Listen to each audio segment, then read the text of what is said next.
I'm going to show you today how we trim hooves on our goats. We use the milking stand, gets them up off the ground a little bit higher. If it's still not high enough for you, you can always put blocks under it to raise it up even higher, because this is something that will aggravate back problems or back injuries. So be good to yourself. Normally there's a chain, a breakaway chain that goes around the neck piece here, but I have lost it, so I'm using halter leads this morning.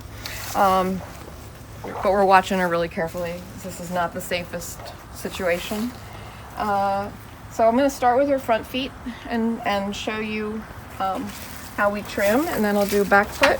So this is not too bad. They should be trimmed about every 8 weeks. We're a little bit past that point. You want, move the hair out of the way here, you want a nice wedge shape. So she's not too misshapen. This part right here is going to need to be trimmed back. And you do both sides so that they're even. And they should be walking on a flat surface that's kind of a wedge shape. You don't want them putting pressure back here on this joint when they're walking. So that's your goal, is to keep the hoof in the right shape. And treats go a long way. If they're getting antsy, you can give them a treat and make them think this isn't such a bad thing. If you start doing your goat's feet at a young age, they get pretty used to it. It's also a good time for them to get a little health check. You can kind of inspect them, make sure that their whole body condition is in good shape, especially now going into the winter.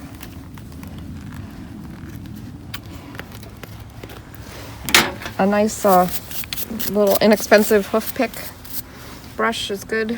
You can see what you're working with if you brush all the dirt off. And then you want to get that tip.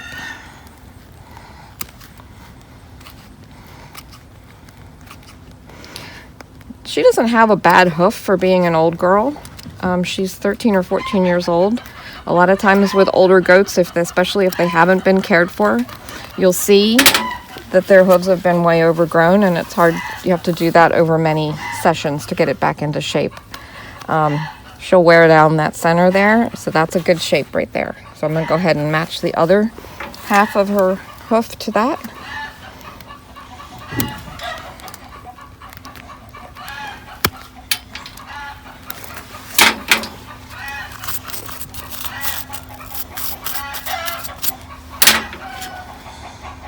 Little bits of skin like that can just be clipped off. If you clip something that causes bleeding, you can use cornstarch for a blood stop.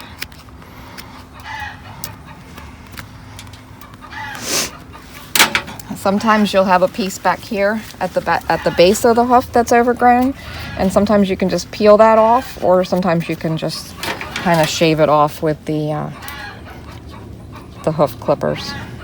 This isn't really bad, but sometimes you'll see an overgrown piece back there. So her first hoof is nice, all trimmed up, and she was a very good girl. Okay, now we're going to go back here. Back hooves are a little testy for them. They don't like their back hooves touched. They'll put up more of a fuss. So I usually try to, excuse me for blocking the camera, I usually try to pen them against the wall a little bit better. You can see the back hoof grew a lot more than the front hoof too. And I try to work on these as quickly as I can because I know it causes stress for her. It's okay. This big chunk.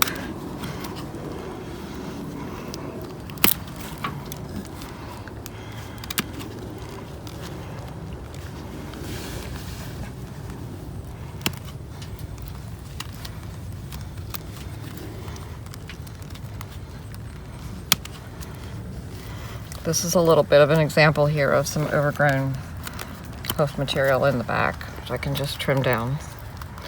And she's got a little bit of a misshapen piece here. Like I said, she's an old girl, so things happen as we get older. But all in all, her hooves are looking pretty good. It just needed a trim. I usually inspect to make sure there's nothing stuck between the clothes, and if there's any smells that could be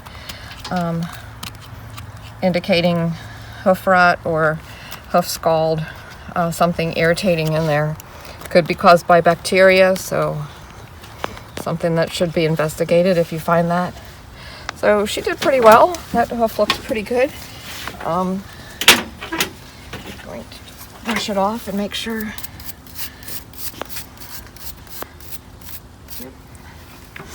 So then she's halfway done. We're gonna go ahead and give her a little treat of her grain. And you can see here I've got the products that I keep on hand when I'm doing a hoof trim. The Vetericyn in case I cut her or me. The hoof clippers are very sharp. The hoof and heel in case I smell anything that could indicate a bacteria. And then the cornstarch in case I trim a little too close. There might be a little blood, but that'll stop it right away. So don't forget to do your goat's hoof trimming. It's really important to their overall health to have their hoofs trimmed and to walk properly as far as their longevity and being healthy goats into an old age. You want to keep their hoofs trimmed. So,